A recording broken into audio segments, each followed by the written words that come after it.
আমাদের এই পৃথিবীতে আসার কারণ কি, আমাদের পারপাস অফ লাইফ কি, এটা আমরা উদ্ধার করতে পারতাম না। ভবঘুরের মতো ঘুরে বেড়াতাম, খেতাম, কাজ করতাম, পৃথিবী আবাদ করতাম, ডেভেলপমেন্ট হতো, উন্নতি হতো, কিন্তু আসলে পারপাস অফ লাইফ কি এটা আমরা উদ্ধার করতে পারতাম না। কোরআন এটা আমাদেরকে ক্লিয়ার করেছে, ওমা খালাকাতুল জিন্না ওয়াল ইনসা ইল্লা লিয়াবুদুন। আমাদের পারপাস অফ লাইফ হচ্ছে slavery. We all are the slave of Allah. দাসত্বের জন্য আমরা তৈরি হয়েছি।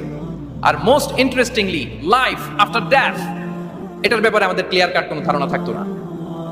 এই যে আমরা এখন বাই সিকুয়েন্স জানি যে আমরা মারা যাব, এরপরে কবরের আযাব, এরপরে আল্লাহর সুপ্রিম কোর্টের কাঠ গড়ায় আমাদেরকে দাঁড়াতে হবে, এরপরে হয় জান্নাত নয় জাহান্নাম, এবং সেটা আজীবন চিরকালের জন্য।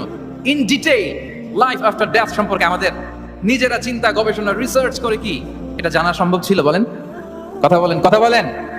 জানা সম্ভব ছিল না। কোরআন মৃত্যুর পরের জীবনকে নিশ্চিত করেছে।